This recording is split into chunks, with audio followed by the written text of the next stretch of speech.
So I started in 1995 as a tote caller / announcer, and also did some part-time race calling, harness racing, thoroughbred calling. Wasn't the best of thoroughbred callers.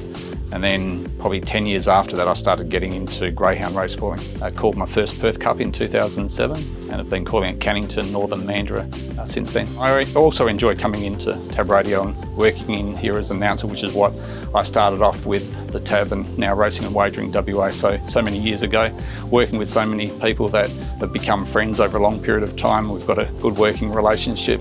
But to be able to give the information out to our many listeners that might be driving around or sitting on a tractor or something, somewhere in the country, that they're tuned in, they can't see the vision, and they're tuned to TABradio, and we're giving them the information and painting that picture that they can actually see their horse or greyhound and how it's performing. My father was the racehorse trainer and also an amateur jockey, and then from a young age, probably 2, 3, when I was old enough to jump on a swing, I would ride the swing and pretend that I was the race caller and also the jockey, always won, and pretended that it was the Melbourne Cup and calling the Melbourne Cup. I started working at a bank when I was 17, 18, and I did a phantom call for a Melbourne Cup for the staff. One of the girls that I called in the race happened to be, her uncle was a harness caller, so I got introduced to him and went along to Gloucester Park and started practicing trials. And then Craig Evans needed a backup caller to call the greyhounds.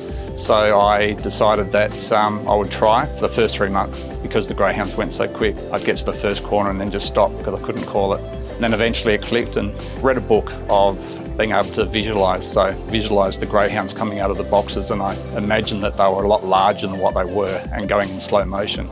And so now, even though a race goes in 15.5 seconds for 275 metres, I visualise in my head that I've got so much time because these greyhounds are going in slow motion, so I can see them, describe them as well as I possibly can. Calling the Group 1s, we have 2 Group 1s a year, the Perth Cup and also the Galaxy, where Electra came from last. There was a really big crowd on course back in 2008, and the crowd was sort of G'd up to watch number 3, who was Electra, and she flooded home and she was able to get up and score. So that was a big win. And the Sandgroper was something different this year, when we saw a different crowd come on course, the atmosphere under the commentary box, and running for $500,000. That's the richest stake money race that I've ever called. Racing and Wagering WA is so important for the state and also for the 3 codes especially, to be able to give them a strong footing and to be able to lead them into the future. I never thought that when I was at such a young age that I would eventually be calling something that I love doing.